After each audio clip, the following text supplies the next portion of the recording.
Welcome to episode 11 of the Drat Veterinary podcast. My name is Dr. Alfred Tam, and I have another incredibly special guest with me. I think every guest is more special than the last, aside from Dr. Pam Tam. Will be joining us again eventually. I'm so happy to introduce a very, very close friend of mine from vet school. Actually kind of a very good friend of Dr. Afifa Rahim's as well. The three of us hung out quite a bit with a few others in vet school. We had some Asian nights here and there. Yeah. Yep. We played basketball quite a bit. Yep. Another California native. He's got working general practice for the last 5 years. Also has his own company on the side called WellNergy. We're going to get a little bit more into that. But I am happy to introduce, we have Dr. Zonram Liao. Thank you.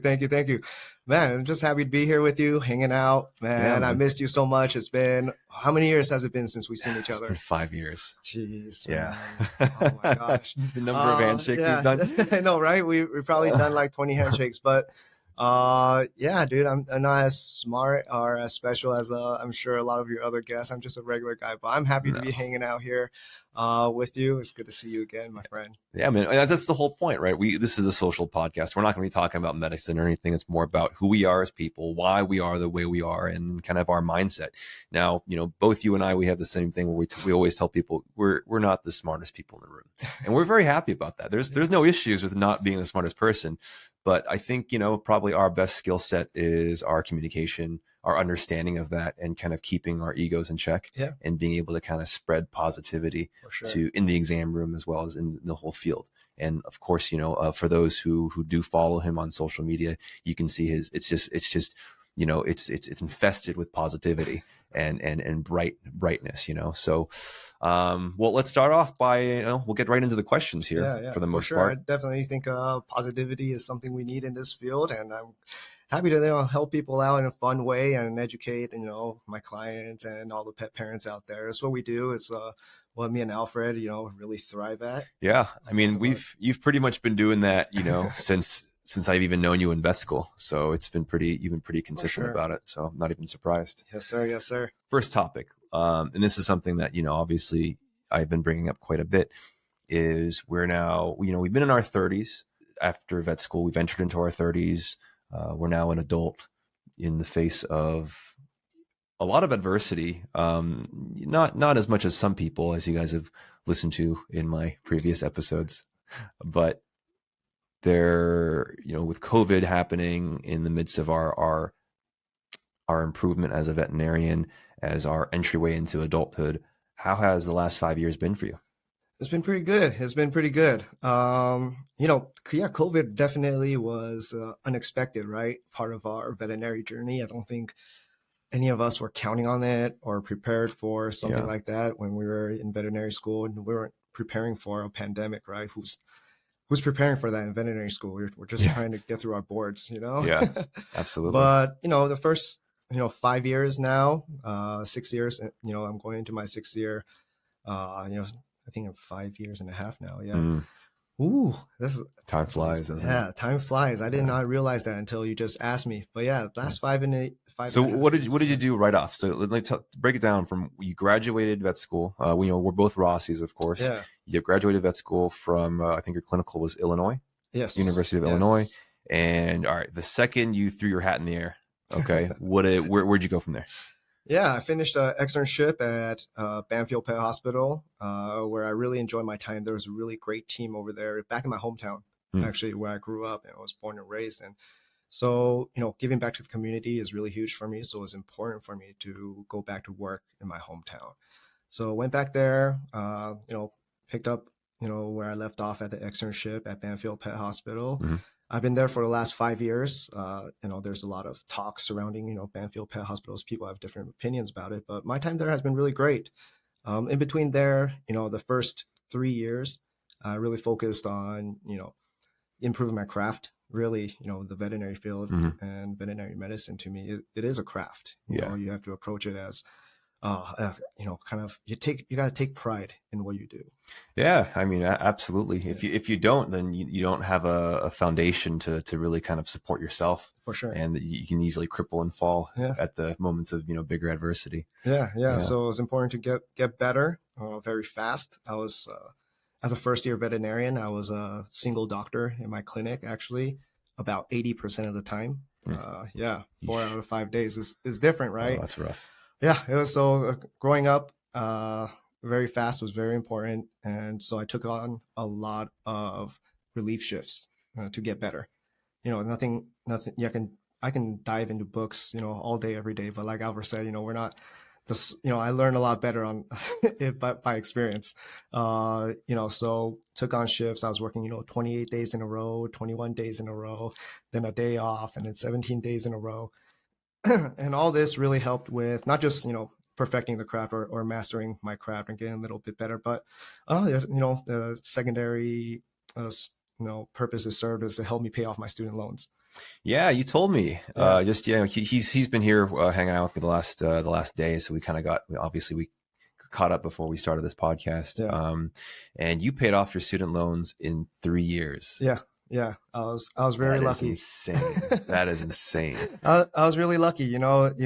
There's different approaches when it comes to student loans. You can do the 25 years. You can pay off the interest as you go. I don't like that feeling of having to owe anyone money. Yeah, that's just absolutely. That's just my own approach. Absolutely. So I was like, okay, let's go ahead, suck it up, stay at home with my parents for 3 years while I work on paying off my loans, so I don't have to worry about too much about living expenses. And for three years we did that, extra shifts, and we paid them off. So why don't you break it down for everyone here of like how much what your financial situation was entering vet school, how much you kind of had saved up, how much you ended up owing, and then you mentioned you live with your parents. How the financial aspect worked out with living with your parents, and how much you had to pay a month and all, kind of break it down with the numbers and that month to month here. Yeah. So when it comes to paying off the student loans, Alfred's talking big math, and big math is really important when it comes to paying off your student loans. The veterinary students who are listening to this, or early vets, I think it'd be a good idea. I mean, obviously not everyone's going to have the same amount. They're not going to be as lucky as us sometimes to have supporting parents who can financially support us even while we're in this. But definitely, it still might be an idea to kind of, if they're ever in a position where they still have to nickel and dime their expenses. Yours is a bit on the extreme because that's insane to pay it off in 3 years. But it's still a very good idea to get at least some values and some numbers in people's heads. Yeah, for sure. During that time, it was so long ago. I can't remember the exact numbers. Okay.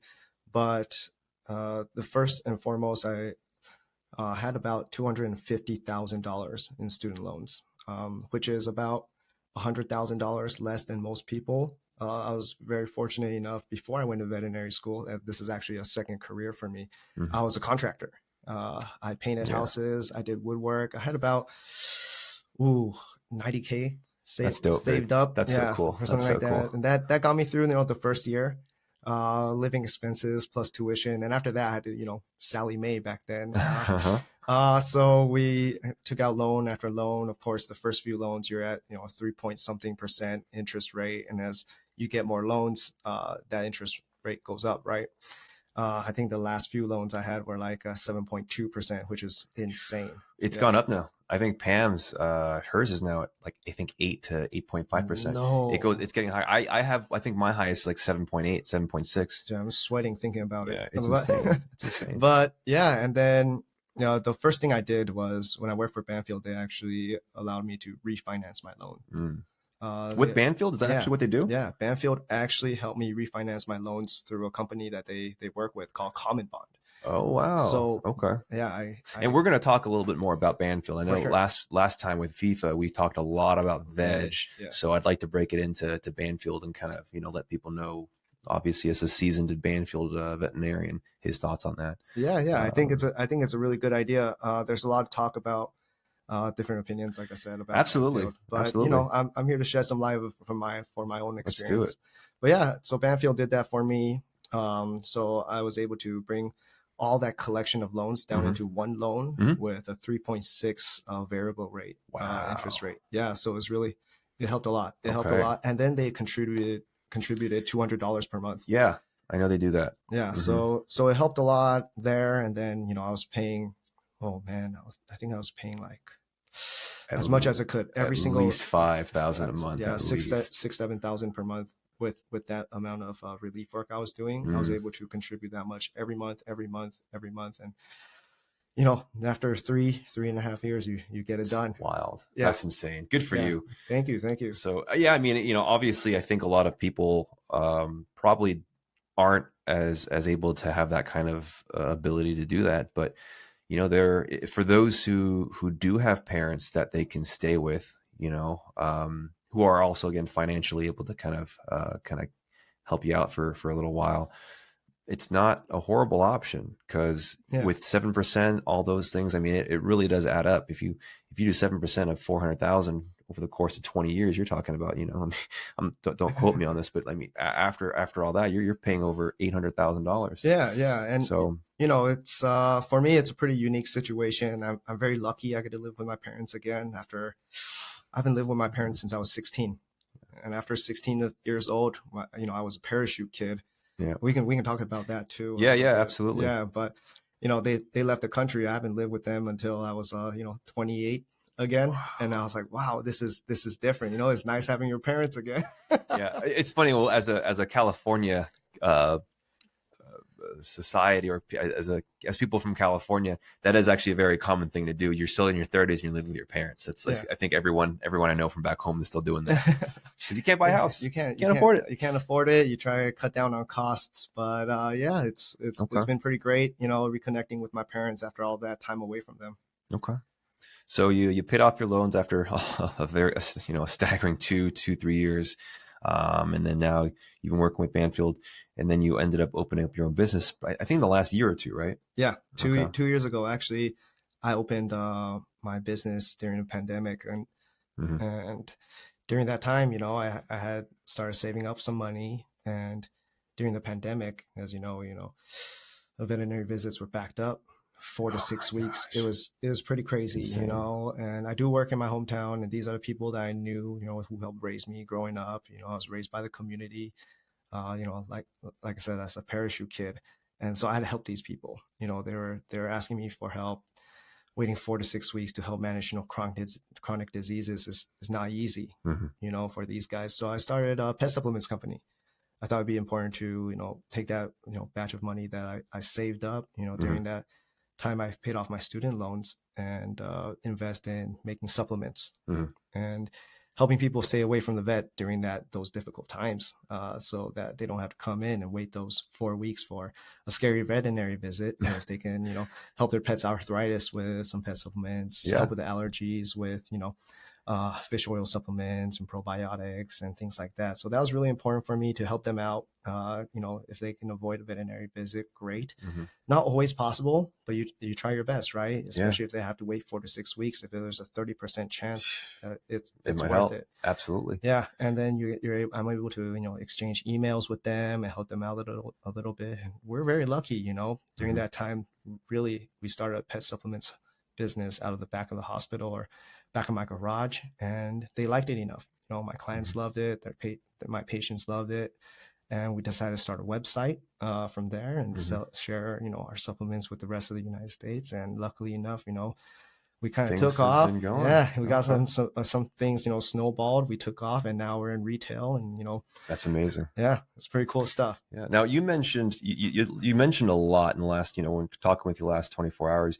You mentioned a lot to me about your community, Yeah. and you also used the term parachute kid, which I'm sure a lot of listeners don't really know what that means. Can you tell me about your upbringing, how that involves the community that you were raised in, and what it means to you? Yeah. I didn't realize how kind of unique that upbringing was until the recently. Right now is AAPI Heritage Month, Asian it is. So Asian American Pacific Islander Heritage Month, and I got a chance to tell my story a little bit, and people think it's really unique, so I'm happy to share. And in our area where I grew up, it's the 626 area in Southern California and the Los Angeles area. It's not uncommon, that your parents are immigrants. It's a big Asian community. And, with the language barrier, it's a little bit tough for a lot of our parents to create a successful living, and provide. So when I was 16 and my sister was 15 and a half, when we can drive on our own, our parents actually went back to Taiwan and China to work, where they can, make a lot more money. And from there, me and my sister are basically left to our own devices.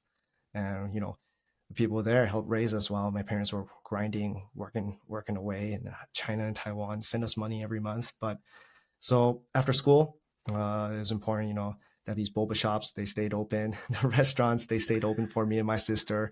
Gotta love Quicklies. Yeah, literally, it was Quicklies. Okay, he says Quicklies. That was the first boba chain to, I think, infiltrate America. Yeah, and now you got a boba chain all the way in Florida and all these things. Exactly. So Quicklies, Lollicups, shout out to them. The Cantonese seafood restaurants that let me, put together 3 chairs and take naps from 3 p.m. to 6 p.m. or 6 p.m. to 9 p.m. They gave me food. They let me do homework in those restaurants. Like, those are my people, and that's the community that helped raise me, so that's why community is so important to me. Yeah. It really is. And so when I became a veterinarian, that's why it's so important for me to come back to my hometown and give back to the people that helped raise me. These people, my clients, they watched you grow up. Literally, the people that watched me grow up, they are the people. So that's what a parachute kid is, Okay.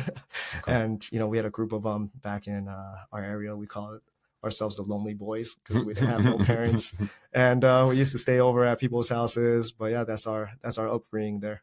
Okay. Yeah, it really contributed to what I do now. Yeah, I mean, you're telling me, especially in the area that you are in specifically, there aren't a lot of Asian or Chinese speaking veterinarians. Yeah. So a lot of them are willing to drive even hours over to see you specifically just because of the connection that you guys have.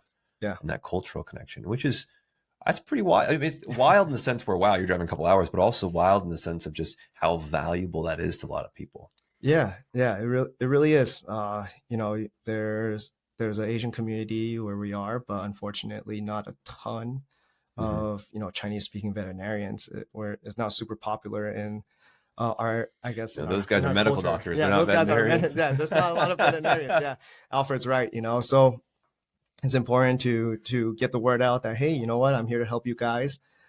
If you guys are in an area without a lot of Chinese speaking doctors, don't worry, I got your back. Just come on over and I'll help you guys out. So yeah, you can still do that.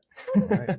Wonderful. And I'm sure they really appreciate you. I mean, with your likable personality, there's no way that they don't have an incredible experience with you. Yeah, I mean, I try my best. It's just like, I'm just trying to make you proud, just trying to be like you, Alfred. Oh, I'm proud. Yeah. I'm proud.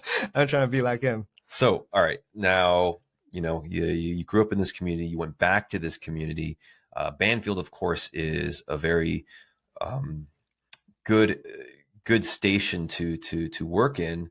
And, you mentioned to me that they do give you this freedom to kind of practice beyond the most common limitations you see with most Banfield doctors. Yeah. And they also helped you hook you up with a loan consolidation place. They gave you a stipend for your loan specifically per month. They also, I mean, from my understanding, this is, let's dive into Banfield now, but they tend to offer the most starting salary on average for most new coming graduates, at least from what I've seen, obviously outside of emergency. How has Banfield been for you personally? And, kind of tell me more about your experience with these guys.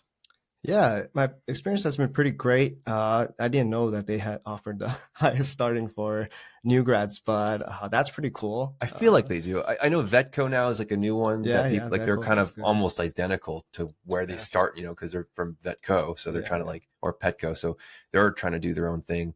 I know they've been offering some, certain amounts of salaries. But yeah, I mean, that's just kind of my understanding. Yeah. I mean, I think you have a pretty good feel for, what Banfield does and how they operate.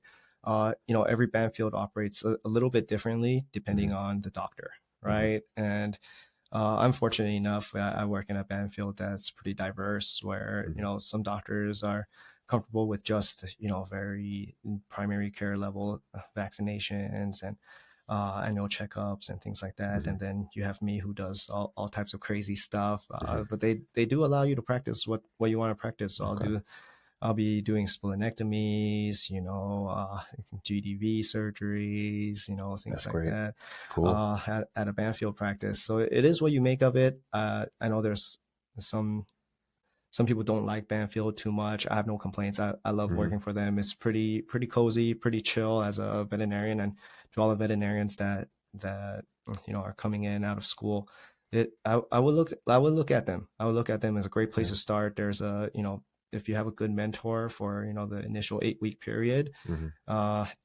if you want a mentor under me, just let me know. All right. But you guys will have a really great experience, and you get to practice what type of medicine you want. So I'm pretty happy with that. And addition to that, during that pandemic, like we were saying, during the time my community needed help, they allowed me the flexibility to go out there on my off days and start my own business and Yeah. start a pet supplements company, so I could help people out. Because during the pandemic, initially I was already seeing 30-35 pets a day. That number went down to 15 because of regulations, right? So that's why the appointments were so backed up. And that's when my community needed my help. And that's when I've started this whole supplements thing. And, luckily, it's taken off, but now regulations have lifted and I'm back to seeing, 30-35 pets a day, and I can Mm-hmm. help as many people as I can. I'm happy doing so. Okay. Yeah. So would it be fair to say with Banfield as a whole, they don't they're very, very free and open to the learning environment for the veterinarians. So people are allowed to kind of set their own personal limitations to how far they want to take their medicine. But obviously, the sky's the limit there. Where if you really want to be ambitious and go into more advanced medicine, they're more than happy to be able to kind of facilitate that. Yeah. Okay. I think the word you use, ambition, is the right word. It's wherever your ambitions are. If you want to be Mm-hmm. a crazy Banfield vet that does everything, go for it. If you just want to practice, what you're comfortable with, and 9 to 5, that's clock in, blood clock work, out, yeah, blood just work, very okay. that's okay too. There's nothing against that. We do need We that. need those. We need those. Absolutely. We need Absolutely. those. I have colleagues I work with that do a very good job in their roles, and Mm-hmm. I love working for them Mm-hmm. or with them. Mm-hmm. And yeah, I mean, I think the only thing that I would, for veterinarians who want to just do the exams, the vaccinations, the kind of preventative care, I think that's absolutely fine because we really do need those vets. We're in desperate need of them still. yeah, My only thing is that I want to be sure that you still have an understanding of certain common complications. That way, if when you do the annual blood work, if you do something that needs more work up. care, more workup, you can at least explain and set expectations to the owners of, hey, I'm going to send you or refer you to this place because this is what I'm suspecting, and they're going to want to do these things. I think there's still a very strong communication aspect. Now, I'm only saying this not because of my experience with poor Banfield vets. I honestly haven't had too many bad experiences, but there are veterinarians out there who they don't want to push their limits too far, which is fine. But then they'll have a situation that gets out of their comfort zone and they don't prepare the owner enough and they refer them to the emergency. And then now it becomes a bit of a long, it makes my job harder, Yeah, yeah, for sure. and then that becomes difficult because now sometimes what can happen is they can then lose their trust in you because now I'm having to explain certain things and it's coming off completely left field. Yeah, And for sure. I mean, I promise I do my best to be like, it's no one's fault. Yeah. This is just kind of how things are at times, Yeah, and really good point. I think it's important that you take pride in your work. You have to understand we're here to help people and their pets. These pets, we're here to help them, but they're connected to people. Yeah. So it's really important to communicate with them, make sure everybody has a good understanding of everything. Don't get complacent. Take some pride in your work and really do a really good job. I think if you have that mindset that you want to do a really good job for people and their pets, you'll be okay. But I think if you start, getting a little bit burnt out and you're just clocking in, clocking out, and it does happen in our field, and it is something I do worry about for a lot of my colleagues, about their mental health and how that can affect something like that, rather than a lack of practice or a lack of motivation. It's that feeling that makes you, turn a blind eye towards certain things, and makes, my colleagues in emergency, makes their job a little bit harder, and makes them sticking up for us a little bit harder as well. So yeah, we're all in this together. We're trying to help each other out, and Absolutely. All right, so let's talk about WellNergy.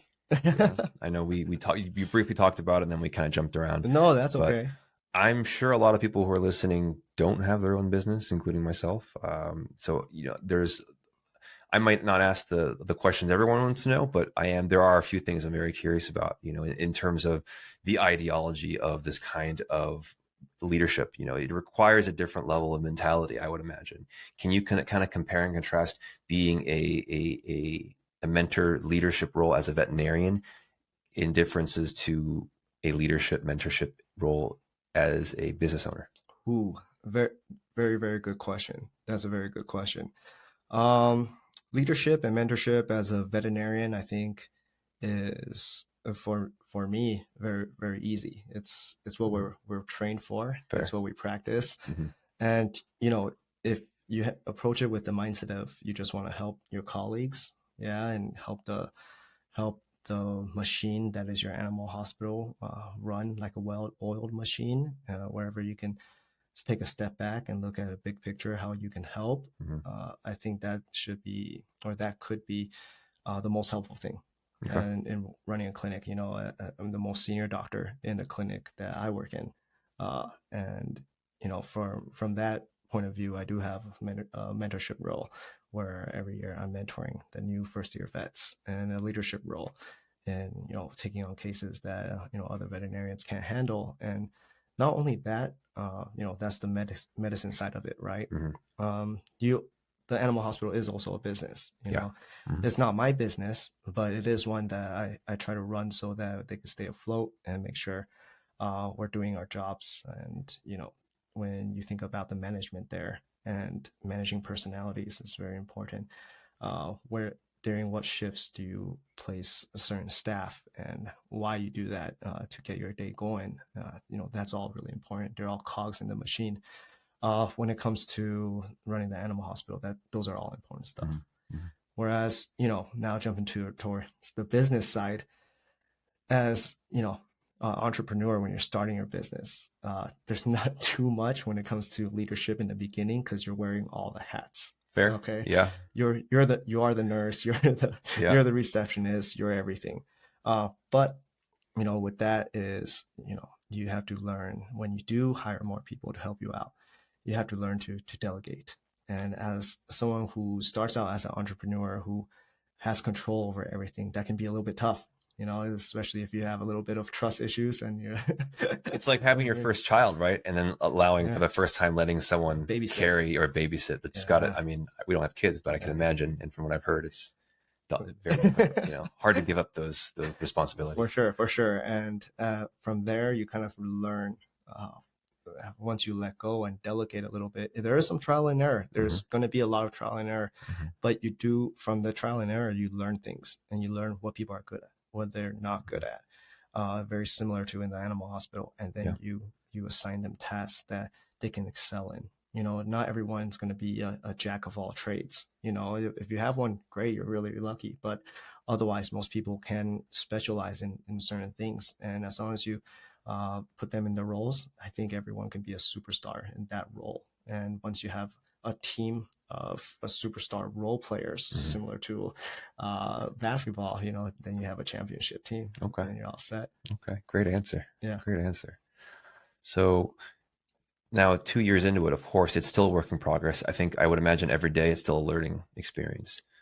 Probably quite a bit more so in the first year than this second year, but different learning experiences, right? Yeah. Can you tell me some of the most unexpected or biggest obstacles you've experienced so far with this business? Oh man. So yeah, starting a business is not easy, all right, guys, especially if you're we're veterinarians. We're very specialized in terms of our knowledge. Yeah. Veterinary medicine is what we do. Mm-hmm. Learning how to communicate with clients, what's going on with pets, that's what we do. Diagnosing and treating pets, that's what we do. Learning e-commerce and marketing, sales, design, website design, that is not what we do. Mm-hmm. And so the first year was definitely very difficult, steep learning curve. Mm-hmm. You learn that you cannot code everything on a website.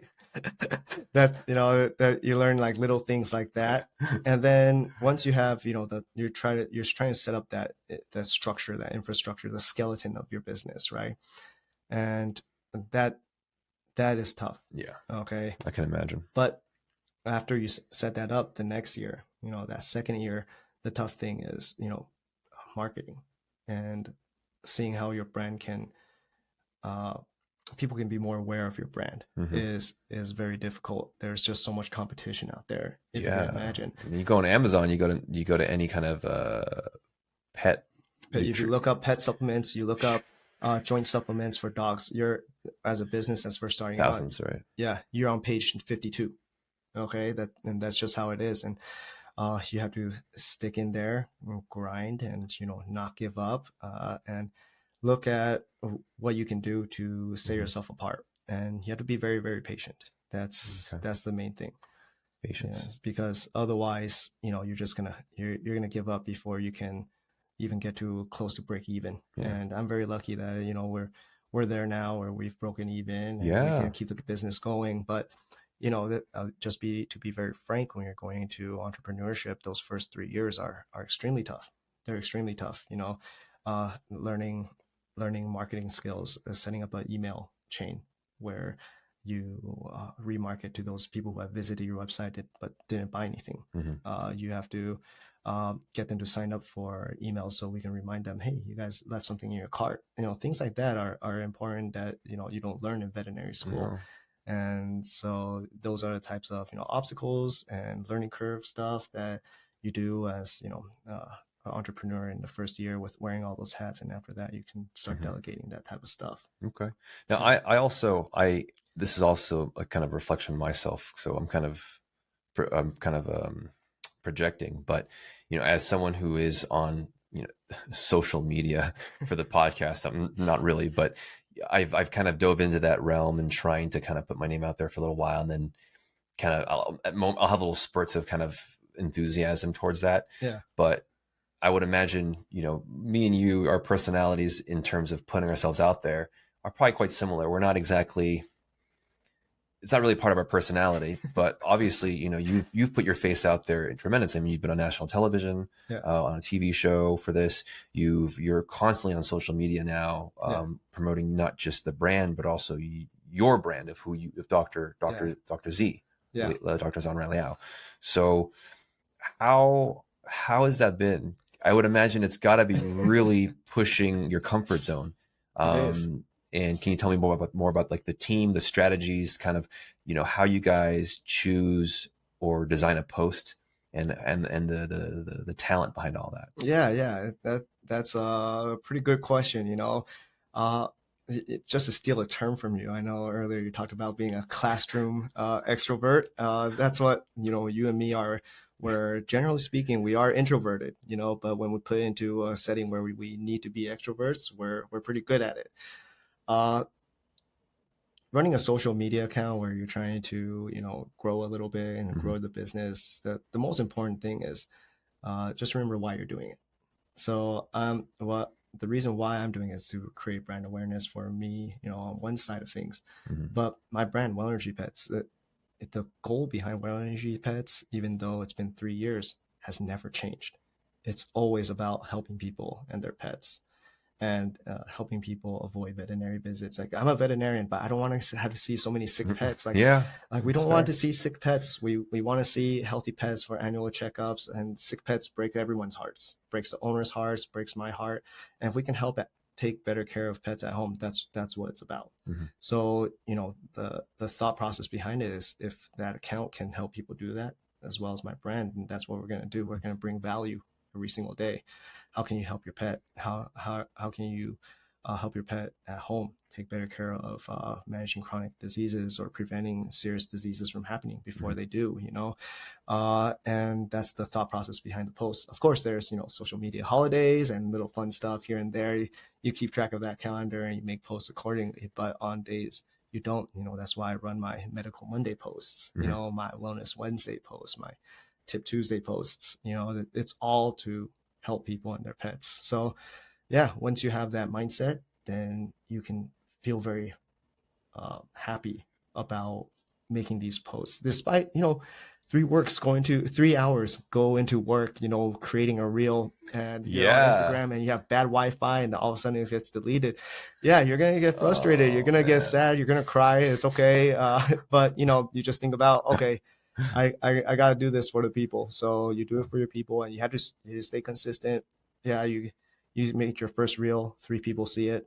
Yeah, okay, I don't want to do this again, or you make a reel, 3 months in now, and you get some clapback from a comment.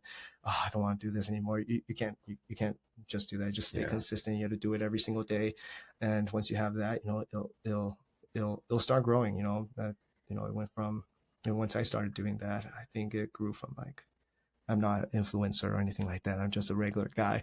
I'm not famous or anything, but it went from like 2,000 to 5,000 in a period of like 3 months. Yeah, that's incredible, man. That's incredible. I'm just a little closer to you. Yeah, no worries.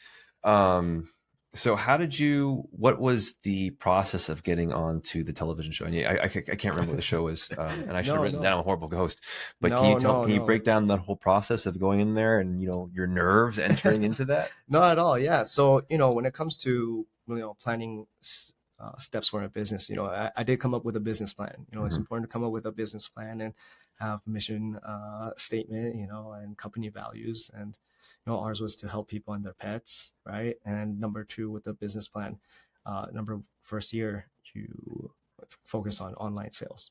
And the second year, I was trying to focus on getting my name into wholesale and retailers. And shout out to all the veterinary clinics that carry my supplements in their clinics now. Thank you so much. That's where it started.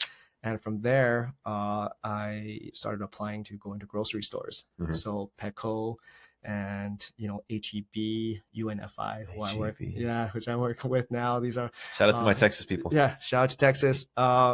So, once you apply for these through a website called Range Me, and I'm actually going to be on a panel for AAPI month for Range Me next week. So yeah, if you guys want to tune into that. Otherwise, when you're applying to that, there's a list of grocery stores or whatever stores that you can apply to, and one of them said America's Big Deal.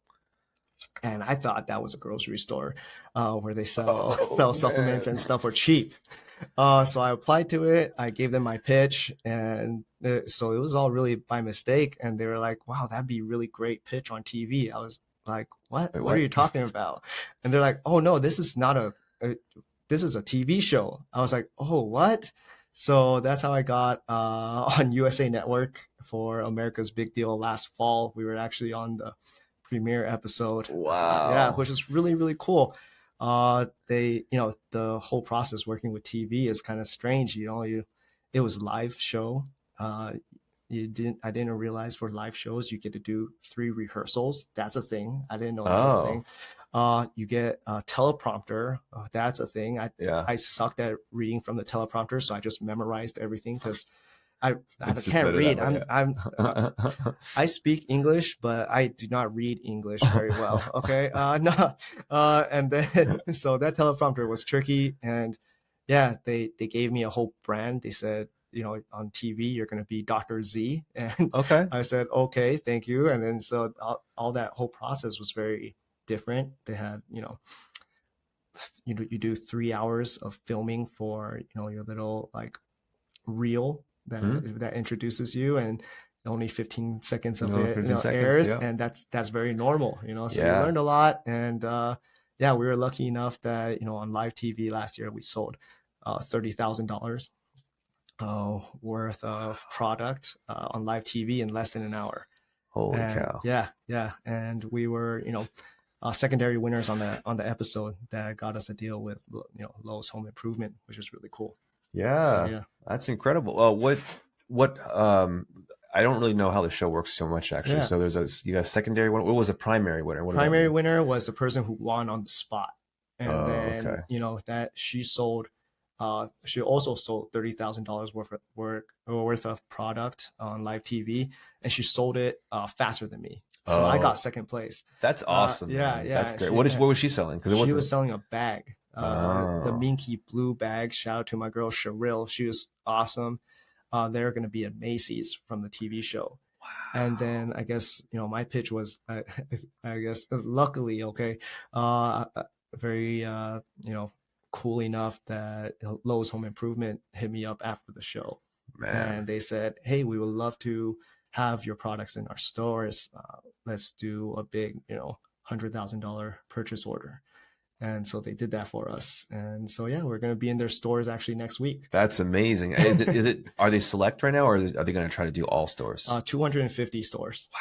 In the US. So pretty cool stuff. Lowe's Home Improvement is doing big things. Shout out to Lowe's. Shout out to Lowe's. Thank you so much. Thank you, Marissa. Thank you, Andrew, and everyone on USA Network that helped me out so much. Cherish, the producer, everyone. It was a crazy experience. It was so much fun.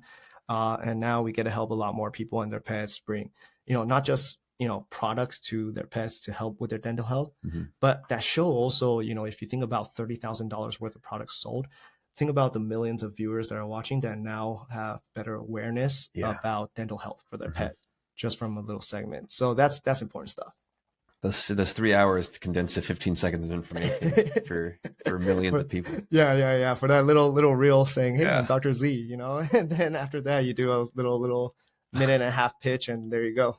That's cool. That's cool. Yeah, it was fun. All right, let's get into the nitty-gritty detail. This is stuff that I am very curious about. Okay. This is about like the products themselves in terms of, what inspires you to then develop a new product. Can you talk about the manufacturing process? How you design, who designs the labeling? Who do you outsource this to? Can you walk me through like the details of the idea popping in your head? Oh, I want this supplement in this form, and then just go from start to finish as to when you get the finalized prototype on your desk. Yeah. So a good question. When it comes to creating supplements, there's so many pet supplements out there. We talked about it a little bit earlier. To create something different with a veterinary touch to it was really important to me. So one of the products I'll touch on right here is my probiotic. I'm super proud of my probiotic because most veterinary clinics that carry probiotics are either in a capsule form or a gel form or a powder form. And some dogs just don't like powders, pastes, or capsules very much. So it's really important for me to come up with a soft chew form, which is different. But a lot of the other soft chews I saw out there were, pork flavored or chicken flavored or beef flavored. But a lot of the pets that need probiotics, you as a veterinarian, do have food allergies or protein sensitivities. So, mine, it was really important for me to make mine out of hydrolyzed protein. So the pets that need this probiotic the most can get it in a form that they like. So those are kind of the little, nitty gritty details that I love it. That's great. Yeah, that go behind creating a new supplement, and in my clinic, such as, or in my lab, I guess you can say. That's what I call it. But same thing with like a soothing balm. There's a lot of soothing balm products out there, but how many have Manuka honey? Yeah. Right. Mine has Manuka honey in it because that's literally what we use when we do bandage large wounds. Right. And these dogs with cracked paws and noses, that's what they need for that granulation tissue. So, things like that.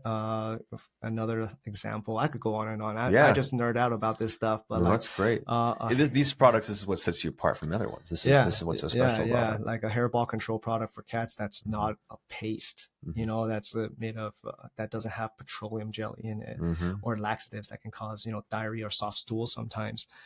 You make it a soft chew, number one. The cats will like it, and the cats are picky, right? Absolutely. And if they'll take a soft chew, make it into a multivitamin. So this one, my hairball control soft chew has cranberry for bladder support. It has omegas for skin and coat support. It has fiber for digestive support. So these are cool things about coming up with a product to set yourself apart. Number one, and number two, design.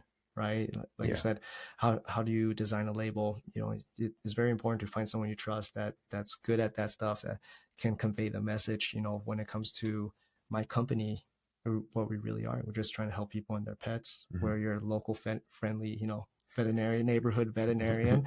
And when it came to our branding, that's what we want.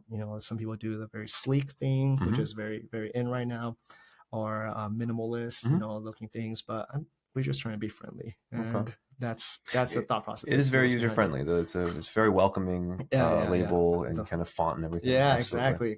Yeah. So that's what we're going for. Does it work the best out of everything? No, but it's very me, and that's all I can ask for. The products are very me, and that's all I can ask for too. Right on, man. Right on. Very cool. Great answer. Yeah.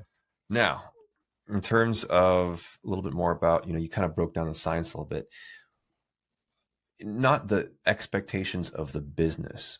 What are your expectations of these products? Now, you talked about, you gave me a random statistic. I don't know if this is a true one, but in terms of 30, if you can help 30% of the clientele not have to come in for chronic stuff, when obviously as a person who practices medicine, there are diseases that can only be treated with XYZ. Yeah. Right. In terms of I wouldn't go as far.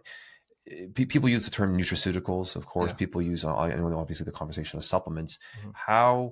Where do you see your business here in these supplements? Where do you see them along the lines of veterinary medicine? I think that's a really good question.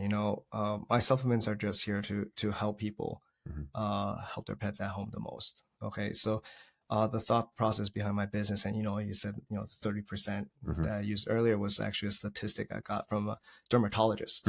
Okay, that I used to work for back at University of Illinois, and what we were talking about is how much does a dog who is really itchy, dealing with atopic dermatitis or something like that, or a seasonal allergy, having a flare up, dealing with a hot spot. How can you help this pet at home? Okay, so the talk was about diphenhydramine or Benadryl. And Benadryl, you do 1 mg per pound, right? Twice a day, and you do that for a 7-day course, along with some fish oil supplements and a balm for the hot spot area. He gave me 30% was the chances that will work. Now it's not 100%, and it's not gonna definitely keep you from a veterinary visit, but you're waiting 4 to 6 weeks during the pandemic. And this is how my company started, right? You're waiting during this time, your pet needs help. Get them the Benadryl, the fish oil supplement, and the balm. If there's a chance you get to avoid it, great. If your dog gets a little bit of relief, great. If not, you come in and see me, and I'll get you. When I get to see you, I'm gonna help you guys the best I can with something in the clinic.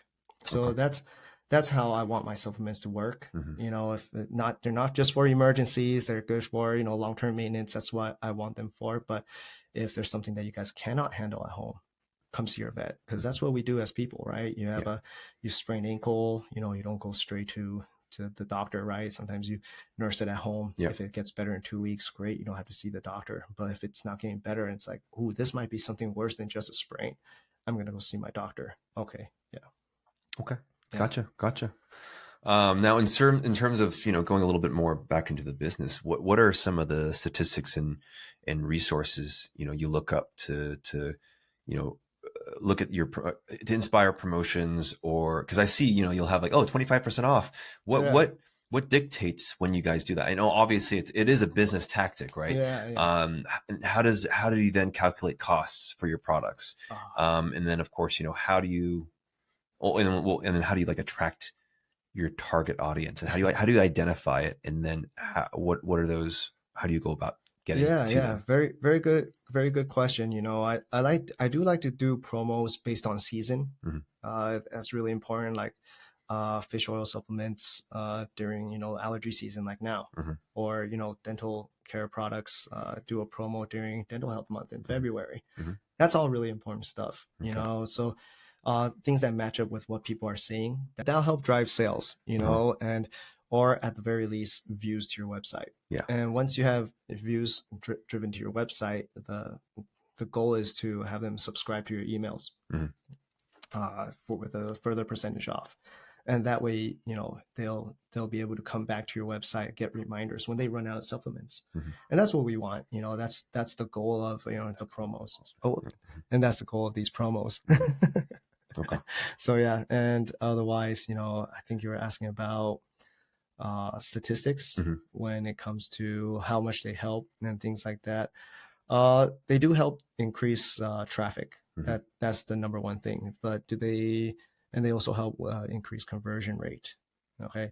And the last thing, you worry about when it comes to your business, right, is traffic, conversion rate, average order value.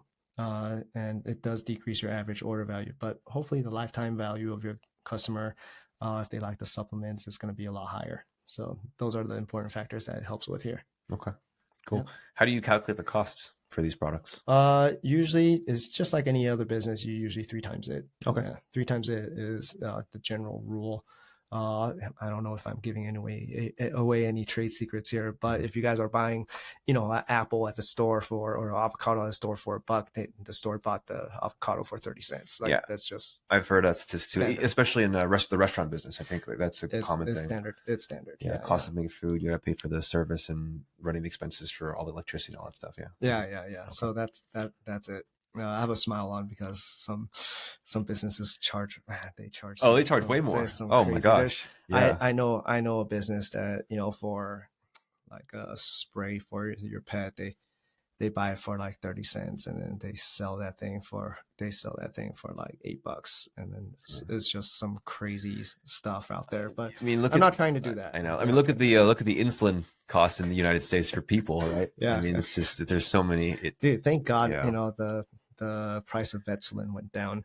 That used to be expensive too. Yeah. Sorry, that's okay. Veterinary stuff. It's a veterinary thing. Granted, my internists are not big fans of Vetselin. They find it not to work as well. Oh my God, why? Well, it's just from their experience. When you do glucose curves, you do those things with Vetselin, they just kind of go all over the place. Yeah. And they tend to not. They always end up having to change the dosages and all that. Yeah. Granted, I've seen patients, that come through to me and they've been doing very well. So like at the end of the day, it's like if their clinical signs are responding well to the insulin. Hey, I mean, you work with a lot more internists than I do. So whatever I can learn from my guy over here. I only just casually say it too because I'm not an internist. But I mean, Vetselin is cheaper, right? But then when you start doing like Humulin and all those products, those are like $80 to $100 for a bottle right now. Yeah. And how do you nuts? It's insane. It's insane. We're here to help people. Let's help Big Farm.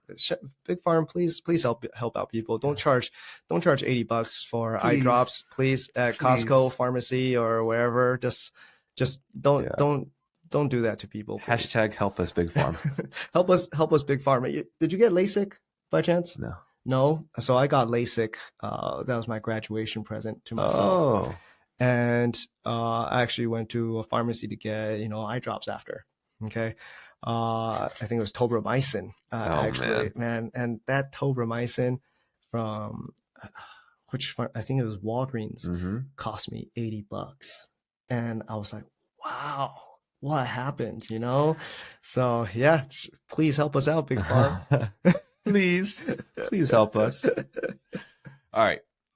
What's the end game for WellNergy Pets?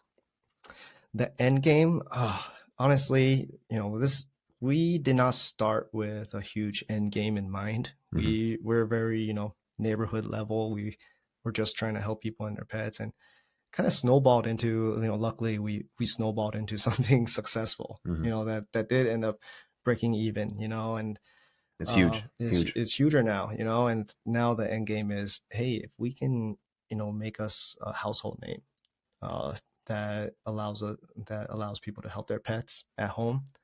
That's what we want. If a household can have a WellNergy Pets product that helps with their pets' dental health, or digestive health, or joint health, then we're happy. Because then the people are happy. If the people are happy that they don't have to see their vet 4 to 6 times a year, and instead they only need to see their vet once a year, I'm very happy. And that's really the end game. It's just to help as many people as we can do this, and if we can become a household name, we'll be very happy. Okay, very cool. Any upcoming new products that are, rolling around in that brain? So yeah. So good question. When it comes to, I know we touched on this earlier, and I get really, really excited when I talk about this stuff. Okay, so I do nerd out a little bit, but the end product for all of this. Oh, sorry about that, guys. That's okay. That's fine. I like that. So the next product that I'm thinking about coming out with, also with helping people and their pets in mind, is a first aid kit. First aid kit for pets. Okay. Yeah. So I'm designing a box right now. It's not gonna, or more of a bag, that has all the first aid kit stuff for your pets, ready in there to help them with like cuts or scrapes when they're out on walks and things like that. Maybe some tweezers to help remove some ticks if they do find something like that, things like that. That's brilliant. Yeah, that's brilliant. I love that. And hopefully whoever's listening isn't like a competitor and like comes out with a product sooner. But that's amazing. That's okay. That's great. It's about helping people and their pets, and if they can do something good, great. But I'll probably do something with a little bit of my touch to it. Yeah, absolutely. And also a shampoo to help with dermatitis. So there you go. Very similar to Benesoothe. Okay. Yep. Okay. So really cool. Oh, that's stuff exciting, man. All right, can't wait. Yeah, I'm excited, man. It's really good stuff. But yeah. All right. Well, as you guys can tell, today's episode is sponsored by WellNergy Pets. Please check out their website at WellNergyPets.com. Yep. www.wellnergypets.com. WellNergy Pets.com is where you can find us. But you can also find us on Facebook, Instagram, Lowe's. Shout out Lowe's. Shout out Petco. Shout out HEB. Shout out UNFI. Shout out everyone that's helping me out. Walmart. I'm just a regular veterinarian. I'm not. Me and Alfred touched on this earlier. I'm not smarter than anyone else, but I'm here to help people, and I'm glad I get to do so. All right. Anything else that you wanted to touch base on? Ooh. No, honestly, I'm just happy to hear about how you're doing. How's the last 5 years been for you? That'll be in a different podcast. All right, let's move into the Oma Sarcoma. Okay. Yeah. So again, for any new listeners, Oma is going to be something.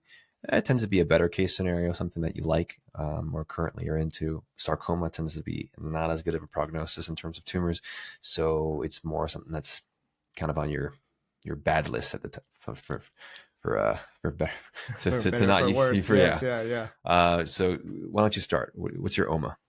Ooh, Oma. I am super excited. I know me and Alfred are both kind of basketball heads. All right. That's right. He touched on Warriors basketball last episode. I'm a Lakers fan, so it's tough times right now, but I am more of a basketball fan more than anything. I do nerd. That's my second passion that I nerd out about. So I'm super excited to watch the NBA playoffs right now. Man, it's some good basketball being played out there. Miami Heat beat Boston yesterday. Tonight we get Warriors versus Mavs. For his Warriors are playing. So yeah, it's good stuff. It's fun to watch. I get to relax just a little bit. I'm on vacation right now, and I get to hang out with you. This all the good things are happening all together. So that's my Oma right now. Okay. I mean, I guess you kind of took mine. Yeah. I mean, our Warriors, our basketball Warriors, they've gotten to the conference finals for the first time in 3 years. I mean, for those who don't watch basketball, I mean, these guys, they're from California. They're my San Francisco team. We were pretty much winning every championship. I think we won 3 in 5 years, and we went to the finals for 5 years in a row. And then obviously COVID hit. We had some injuries. My last Oma was the fact that Klay Thompson was finally playing again after 2.5 years. After I freaking made that comment, we had another injury, so that they were out for 2 months to 3 months, and it's just now we're in the playoffs. We made it to the conference finals. It is so exciting. Game 1 tonight at 9 p.m. Eastern. I am so hyped for it. Let's go. Wait, can I ask you a question? Yeah. Just for, I guess, the purposes of this podcast, I'm curious. Do you have it? What are your Omas when it comes to the veterinary field? I'm pretty curious about my Omas. Yeah. First, like, what are you really happy about us doing in veterinary medicine right now? Things that I think I like are, and just because I like to pick your brain, you're my guy. Okay, and we can do this stuff. We can do Oma Sarcomas in terms of veterinary stuff too. Yeah, I mean, in terms of Oma, I think that our generation is really ramping up with medicine. And I think that the combination of the vet schools are now also like, our veterinary medicine is always going to be lagging a little bit behind human medicine. Yeah. So, I mean, 40 years ago, all we had was like prednisone, right? Yeah. And now, I mean, we've come out with so many different derivatives of that. And they do an incredible job, with more and more specialists out there. I'm obviously more biased just because I've worked with specialists in the last couple of years, and just their encyclopedia of knowledge based on their expertise is just incredible. I mean, there's no way one single doctor will know more about cardiology, surgery, internal medicine, neurology than each of those in their respective fields. So to be able to have access to these guys more and more as there's more and more residents coming out is such a inspiring thing for our future as veterinarians. My sarcoma obviously is, we still aren't having enough veterinarians. I think they're projecting that, especially with COVID, all the COVID puppies that have been coming out, all the surge of more people getting more pets, we're not pumping out enough vets in like 15, 20 years. It's going to be even worse for us. The statistic was, with the increase in pet numbers during COVID, by 2030, they suspect about 75 million pets will be out of care, which is a lot. Horrible. Which is crazy, but we gotta hang in there, grind away and try to help as many people and pets as we can. See what we can do. Yeah. I mean, job security, I guess. Yeah. But I do like to ask about this stuff, if it's just, especially sarcoma, there's our stuff that you need to we need to be aware of in the veterinary field, and try to improve on. But I do like to hear more positivity and what people are happy about in the veterinary field, because that's important. There's so much unfortunately burnout and negativity in our field. I think highlighting and remembering all the good stuff is really important. It is. Absolutely. And not to segment into something. No, I wouldn't say it's negative, but I am going to we can segment. Yeah, I am going to introduce a new segment of my of the podcast. It's a short little excerpt. I'll probably throw it in the middle of the episode. It's something called "To Whom It May Concern." So those who are listening, if you guys actually want to send me a DM on Instagram or even email me, it's essentially going to be. It's a personal letter. This is going to be anonymous. So I'm not going to give any names, and I'll change the names, or you can change the names, whatever. But you'll be writing a personalized letter to somebody who has made your life difficult in the veterinary field. For example, if there was a client who really was just horrible to you and your staff, write the details of it. Again, I'm not going to put your name down. It's just going to be, if you write this personalized letter to them, it's like, to whom it may concern, you made my life a living hell. You did this and this. I can't believe you did that. Like, how dare you? I would read that. And I think a lot of people will be able to resonate with that. And it is kind of stems from a negative place, but my whole idea is that it allows us as veterinarians, and even those who are listening who aren't veterinarians, to be able to kind of vent and empathize. I think we all have experienced it, and to be able to share this, it knows that we're not we're not different. We all experience very, very similar things. And I think, with having it out there and then also kind of getting support of people who kind of also, feel your pain, I think really brings light to the whole darkness on all that. For sure. I think, we're all in this together, guys, so, one letter, is going to reach a lot of people's hearts, the people are feeling the same way about the same situations, so y'all aren't alone, just hang in there, try your best, and if you guys send in those letters to, Dr. Tam over here. All right, guys, that's gonna pretty much be it for this episode. Thank you for everyone who's been tuning in. So far, I'm about an episode every 1 to 2 months, which is better than one episode every 1 to 2 years at this point. So I do have actually a couple people I've reached out to. I am waiting for a couple of responses. Hopefully, in the next month, if I don't have anyone lined up just yet, Dr. Pam promised she'll help me out with one. I'll also, have another one just for myself that I've kind of been working on internally. So anyways, again, thank you, Dr. Z. Of course. I'm always happy to be on. I appreciate you being part of it. If you need something in the future, I'm sure me and Dr. FIFA will get together and come back on together. Maybe we'll do something cool. Oh, that'd be great. That'd be wonderful, man. All right, man. To see so many handshakes. I know, right? So many handshakes. So cute. Not that anyone can see it if you're listening to the podcast. All right, guys. Thank you so much. See you guys next time. Bye.